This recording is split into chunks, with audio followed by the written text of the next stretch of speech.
Hello guys, welcome to Bhimsen education official. आज हम इस वीडियो में बात करेंगे Maulana Abul Kalam Azad national fellowship for minority की। उसके बंद किए जाने के संबंध में उसके पक्ष और विपक्ष में जानेंगे। आज इस वीडियो को आप स्टार्टिंग से लेकर एंडिंग तक देखिए तो आपको समझ में आएगा कि सरकार ने जो फैसला लिया है वो सही है या गलत। लेकिन इस पूरी वीडियो को देखने से पहले आप इस चैनल को सब्सक्राइब कीजिए, लाइक कीजिए और शेयर कीजिए। तो बात मौलाना Abul Kalam Azad national fellowship for minority की। सरकार ने इसको ये कहकर बंद कर दिया गया कि ये अदर स्कीम के साथ ओवरलैप हो रही है, यानी कि टकरा रही है उनसे, ये कहकर इसको बंद कर दिया गया। सरकार को इस बात का अंदाज़ा ही नहीं है कि इस योजना से कितने बड़े समुदाय को, और उस समुदाय को जो अल्पसंख्यक है, और अल्पसंख्यक से मेरा मतलब किसी एक कम्युनिटी से नहीं है, क्योंकि भारत में अधिकांश लोगों में तो यही समझ है कि सिर्फ एक कम्युनिटी यानी कि मुस्लिम समुदाय ही भारत में अल्पसंख्यक है। ऐसा नहीं है। भारत में 6 धार्मिक समुदायों को अल्पसंख्यकों का दर्जा प्राप्त है। इसमें सिख शामिल है, इसमें बुद्धिस्ट शामिल है, इसमें जैन शामिल है, इसमें पारसी शामिल है, इसमें ईसाई शामिल है। इन 6 धार्मिक समुदायों को इस फेलोशिप का लाभ मिलता था। और इस फेलोशिप की सफलता देखिए, ये सरकार ने खुद बताई, मैंने नहीं बताई, सरकार खुद बता रही है कि 2014 से 2021 तक इस फेलोशिप की वजह से कितने 6,722 लोगों ने अपनी पीएचडी और एमफिल कंप्लीट की है। ये कौन लोग थे? जो 6,000 लोग कहाँ से आए? ये लोग वही थे जो गरीब तबके से थे। कोई किसान परिवार से, कोई मजदूर परिवार से, कोई मध्यम वर्गीय परिवार से, जो हायर एजुकेशन में पीएचडी और एमफिल नहीं कर पाते अगर ये योजना नहीं होती। सरकार ने सिर्फ और सिर्फ एक कमज़ोर तर्क देते हुए इस योजना को खारिज कर दिया। बहुत ही निराशाजनक फैसला है कि सरकार ने इस योजना को ख़त्म करने से पहले कुछ सोचा या विचारा नहीं होगा। अगर सोचा या विचारा होता तो वो इस योजना को ओवरलैप, चलो ठीक है, अगर मान भी लिया जाए किसी योजना से ओवरलैप हो रही है तो इसका समाधान निकाला जा सकता था। मान लीजिए कि अगर आपके हाथ में कोई समस्या है तो आप हाथ थोड़ी काट देंगे, उस समस्या का इलाज करेंगे ना। पूरी योजना को ख़त्म किया जाना कितनी बड़ी बात है। ये जो समुदाय बात कर रहा हूँ मैं, 6 अल्पसंख्यक समुदायों की, ये भारत की कुल आबादी के 20% को रिप्रेजेंट करते हैं, यानी कि कुल आबादी में इनकी भागीदारी तकरीबन 20% है। ऐसे में इस योजना को बंद किया जाना बिल्कुल ही अतार्किक और बेहुदा फैसला है।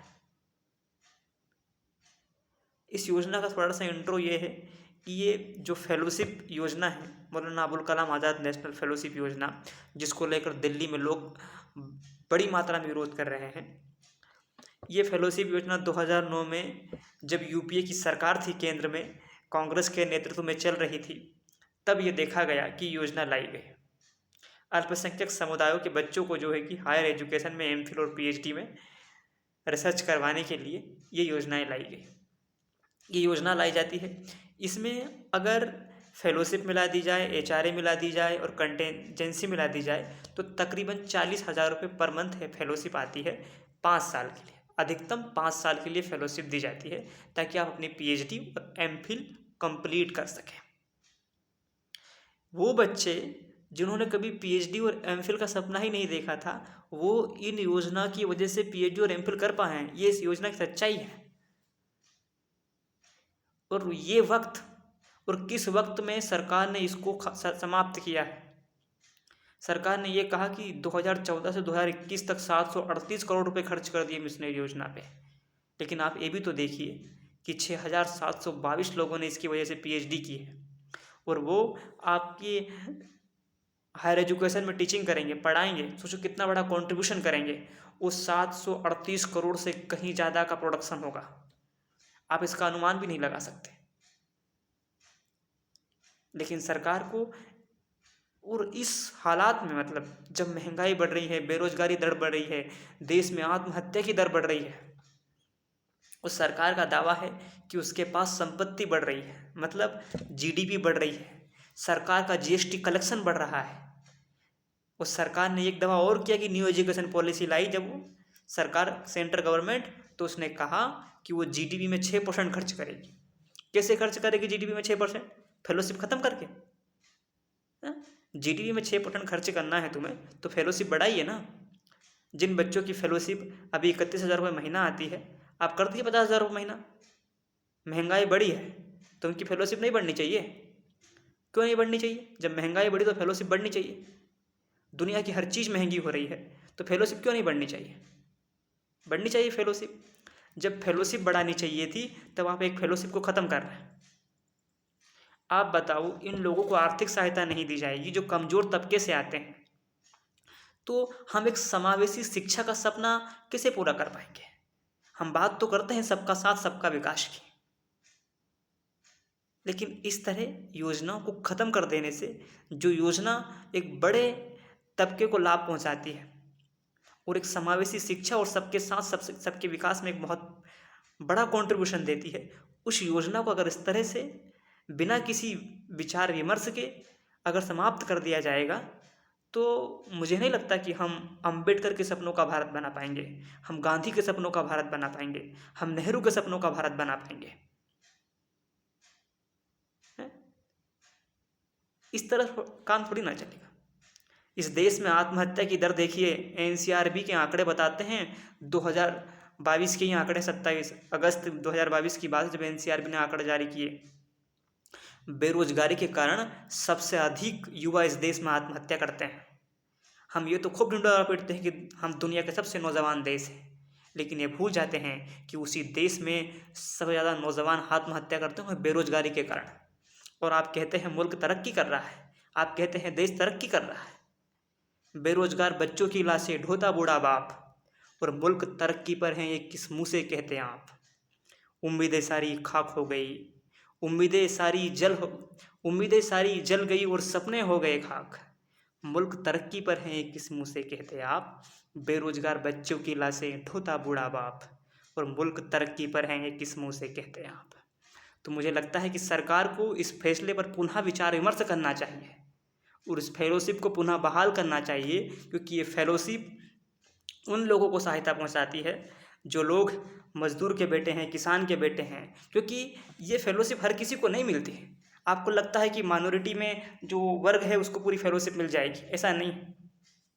माइनॉरिटी में भी इसका एक इनकम क्राइटेरिया है कि परिवार की एक इतनी आय होगी तभी मिलेगी, इससे ज़्यादा परिवार की आय होगी तो उनके विद्यार्थियों को नहीं मिलेगी। ये बहुत बड़ी आर्थिक सहायता थी और शिक्षा में इन समुदायों की भागीदारी बढ़ाने में एक महत्वपूर्ण भूमिका निभाती थी। ये जो 6 धार्मिक समुदाय अभी थोड़ी देर पहले मैंने बताए, ये भारत की आबादी का तकरीबन 20% है, और आप उनसे क्या छीन रहे हैं? आप उनसे हायर एजुकेशन में शिक्षा छीन रहे हैं। एक बार किसी के मुंह से निवाला छीन लीजिए, शिक्षा मत छीनिए। डॉक्टर भीमराव अंबेडकर कहते थे ना कि शिक्षा वो शेरनी का दूध है, जो पिएगा वो धाड़ेगा। अमेरिकी डॉलर देखा होगा आपने, सबसे बड़ी अमेरिकी करेंसी होती है $100। इस पर एक शख्स की तस्वीर होती है, नाम है बेंजामिन फ्रैंकलिन। और बेंजामिन फ्रैंकलिन ने एक अच्छी बात कही थी कि शिक्षा में किया गया निवेश सर्वोत्तम भुगतान देता है।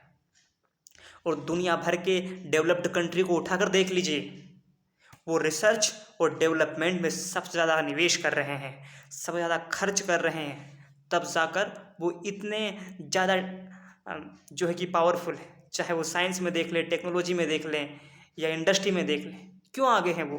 क्योंकि वो रिसर्च और डेवलपमेंट में ज़्यादा इन्वेस्ट कर रहे हैं। और हम रिसर्च और डेवलपमेंट में क्या कर रहे हैं? फेलोशिप ख़त्म कर रहे हैं। वाह, ऐसे हम विश्व गुरु बनेंगे, बहुत बढ़िया।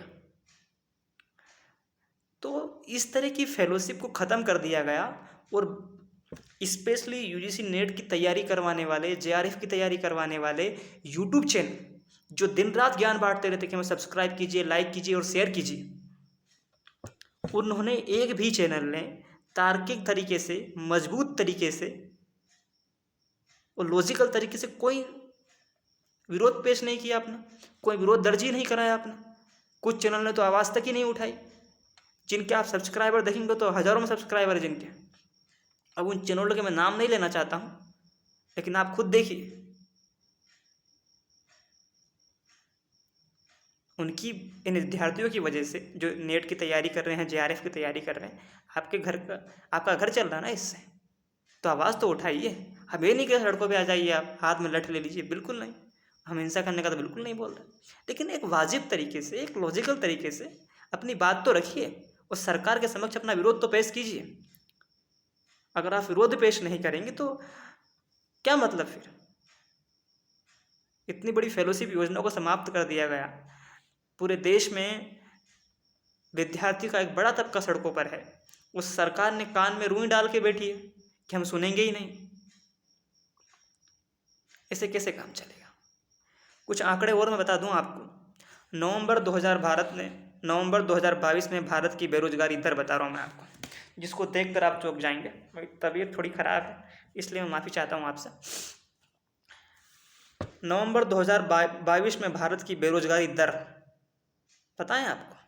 ये मैं नहीं कह रहा, ये कह रही है centre for monitoring Indian economy. ये कह रही है कि भारत में बेरोजगारी दर नवंबर 2022 में 8.96% है। जब बेरोजगारी 7वें आसमान पर है, तब आप फेलोशिप ख़त्म कर रहे हैं। क्या बात है! ना तो नौकरियां दे रहे, ना फेलोशिप। एनसीआरबी के आंकड़े मैंने बता ही दिया आपको, 6 समुदायों के बारे में मैंने बता ही दिया आपको। अब आप अपने स्तर से एक निष्कर्ष निकालें, एक अपने स्तर से एक निष्कर्ष पर पहुंचिए कि क्या मौलाना Abul Kalam Azad national fellowship for minority को बंद किया जाना वास्तव में सही है? मेरा मानना है बिल्कुल गलत है।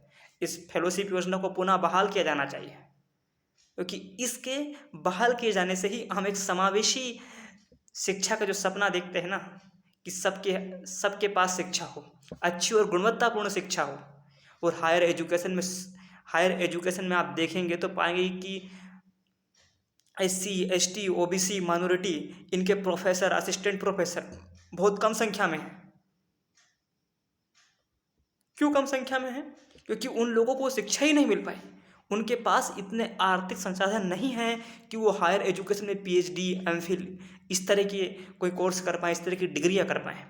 तो सरकार ने अच्छे कदम उठाए थे, जो पहले की सरकार थी, यूपी की सरकार, उसने अच्छी अच्छी योजनाएं चलाई से, चाहे वो नेशनल फेलोशिप फॉर SC हो, नेशनल फेलोशिप फॉर ST हो, नेशनल फेलोशिप फॉर OBC हो, या फिर नेशनल फेलोशिप फॉर माइनॉरिटी हो। ये बहुत अच्छी स्कीम चलाई, और इससे जाहिर सी बात है कि हायर एजुकेशन में, चाहे वो स्टूडेंट हो या फिर टीचिंग हो, इनमें जो है कि जो समुदाय जो हाशिए पर खड़ा है, इसका रिप्रेजेंटेशन वाकई बड़ा है।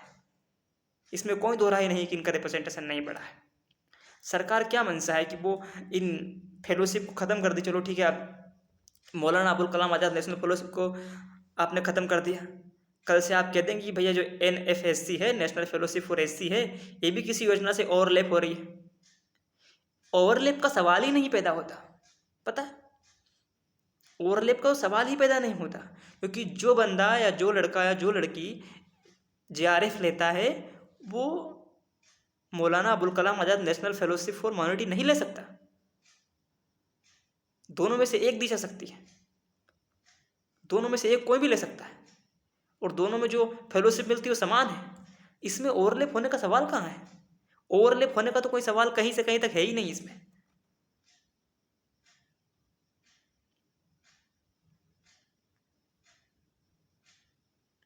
तो सरकार ये बहाना बना रही कि ओवरलैप का, तो ये सीधा सीधा बहाना है, ये कोई लॉजिक नहीं है, ये बहाना है। समझ गए? हाँ। तो आप अपनी बात को सोशल मीडिया साइट्स पे हो, जिस प्लेटफॉर्म पर आप रख सकते हैं, अपनी बात को इस योजना के, सरकार के एक्शन के खिलाफ मजबूती से अपनी बात को रखिए, और लॉजिकल तरीके से अपनी बात को रखिए, पूरी रिसर्च बेस्ड तरीके से अपनी बात को रखिए। बहुत पहले मैंने कभी लिखा था कि उठो लड़ो आगे बढ़ो, ये वक्त नहीं आराम का। उठो लड़ो आगे बढ़ो, ये वक्त नहीं आराम का। हम भारत की उम्मीदें हैं, सपना संविधान का। इस वीडियो में फ़िलहाल इतना ही। Thank you so much. अगली कोई सी वीडियो में फिर मुलाकात होगी, एक अच्छी वीडियो के साथ, एक अच्छे एपिसोड के साथ, और अच्छे किसी मुद्दे पर आपसे बात करेंगे। लेकिन फ़िलहाल अगर आपको ये वीडियो अच्छी लगी हो तो इस चैनल को प्लीज़ सब्सक्राइब कीजिए, लाइक कीजिए, शेयर कीजिए और कमेंट करके अपनी बात ज़रूर रखिए, चाहे वो पक्ष में रखिए या विपक्ष में रखिए। क्योंकि यूरोप का एक महान दार्शनिक था, उसने एक अच्छी बात कही थी कि हो सकता है कि मैं आपकी बात से असहमत हूँ, लेकिन मैं आपकी बात से असहमत होने के बावजूद भी आपके कहने के अधिकार का समर्थन करता हूँ। तो इस वीडियो में फ़िलहाल इतना है। अगर आपको ये वीडियो अच्छी लगी हो तो please subscribe this channel, like कीजिए, कमेंट कीजिए, शेयर कीजिए। Thank you so much for watching.